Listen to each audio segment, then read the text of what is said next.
সবসময় একই রকম টিফিন বা জলখাবার খেতে ভালো না লাগলে এই রেসিপিটি বানিয়ে দেখতে পারেন। হাতের কাছে থাকা আলু দিয়ে এবং আটা দিয়ে ঝটপট বানিয়ে ফেলতে পারেন দারুণ স্বাদের একটা টিফিন রেসিপি, যা খেতে দারুণ লাগে। বানানোও যেমন সহজ আর খেতেও তেমন দারুণ হয়। তাহলে আর দেরি না করে রেসিপি দেখে আজই বানিয়ে ফেলুন।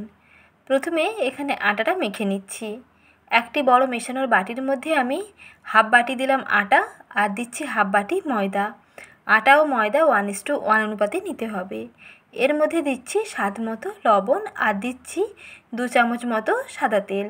রিফাইন্ড সয়াবিন অয়েল দিয়ে ভালো করে মিশিয়ে নিয়ে ময়ম দিয়ে নেব।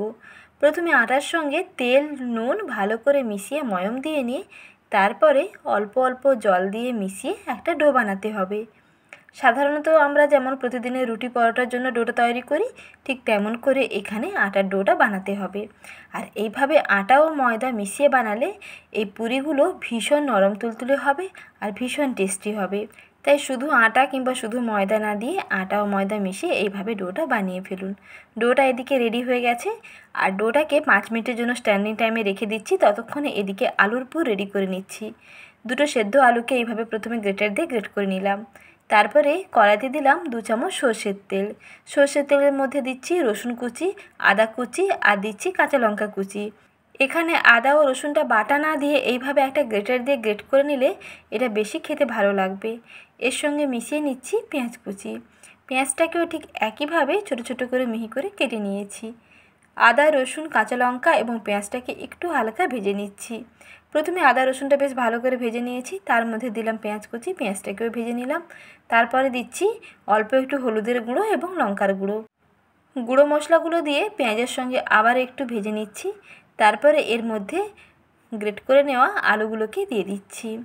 তারপরে স্বাদ মতো নুন দিয়ে কিছুক্ষণ পর্যন্ত রান্না করে নেব। কিছুক্ষণ পর্যন্ত এই আলুটাকে বেশ ভালো করে রান্না করে নেব।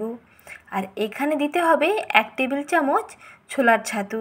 ছোলার ছাতুর বদলে এখানে অল্প একটু বেসনও অ্যাড করতে পারেন, তবে সবথেকে ভালো হয় 1 টেবিল চামচ মতো ছোলার ছাতু দিয়ে দিন। তাহলে বেশ শুকনো শুকনো আলুর পুর রেডি হয়ে যাবে। এখানে একটা টিপস বলে দিচ্ছি। অনেক সময় আলুর পরোটা কিংবা আলুর পুরি বানাতে গেলে শুধু যদি এইভাবে আলুর পুর বানান তাহলে কিন্তু আলুর পুর পরোটার গায়ে ভালোভাবে আটকায় না। তবে এর মধ্যে যদি অল্প একটু ছোলা ছাতু দিয়ে দেওয়া হয় তাহলে দেখবেন বেশ ভালোভাবে আটকে যাবে। এই টিপস জেনে এরপর থেকে আলুর পরোটা কিংবা আলুর পুরি বানিয়ে দেখুন, একেবারে পারফেক্ট হবে। পুরটা কোথাও আর ফেটে বেরিয়েও যাবে না, বেশ ভালোভাবে রুটির গায়ে আটকে যাবে।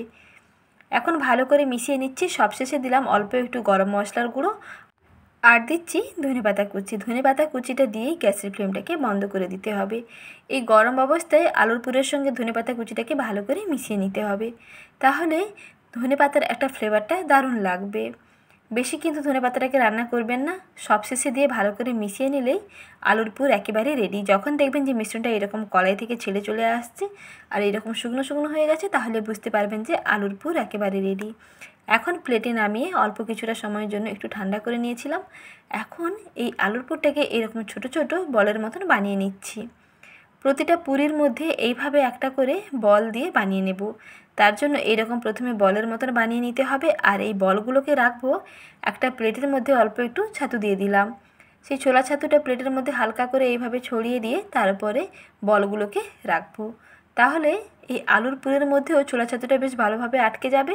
যখন পুরি কিংবা পরোটা বানাবেন তখন দেখবেন যে বেশ ভালোভাবে আলুর পুরটা পরোটার গায়ে মাখানো যাচ্ছে আর কোনো রকম সমস্যা হবে না।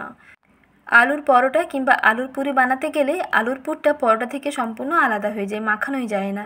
তবে এইভাবে যদি ছোলার ছাতুর সঙ্গে মিশিয়ে নিয়ে বানানো হয় কিংবা মাখানো হয় তাহলে দেখবেন বেশ ভালোভাবে রুটির গায়ে আটকে যাবে। এক এক করে সমস্ত টিকিয়ার শেপ দিয়ে আলুর পুরটাকে রেডি করে নিয়েছি। এখন একটি করে টিকিয়া নিয়ে তারপরে এই পুরিগুলো বানিয়ে নেব। এইভাবে দেখুন একটু বেসনে হালকা করে কোট করে নিলাম। আর এদিকে ছোট ছোট সাইজের লেচি কেটে নিয়ে সেই লেচি থেকে এইভাবে লুচির মতন বানিয়ে নিলাম।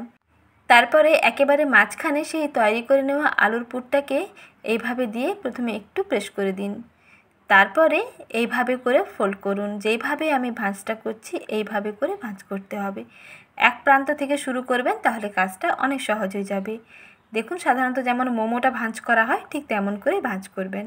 তাহলে আলুর পুরটা এক জায়গায় থেকে যাবে এবং সবটা প্রান্ত এক জায়গায় নিয়ে এসে জড়ো করে তারপরে এর যে অতিরিক্ত অংশটা থাকবে সেটাকে বাদ দিয়ে দিন। তাহলে আর পুরিগুলো সব জায়গায় সমান থাকবে, কোথাও মোটা থাকবে না, কোনো পাশটা পাতলা থাকবে না। এইভাবে এক্সট্রা পোর্শনটাকে বাদ দিয়ে তারপরে হাতে আলতো করে একটু চেপে দিয়ে অল্প একটু শুকনো ময়দা ছড়িয়ে আবার একটু পুরির মতন করে বেলে নিতে হবে।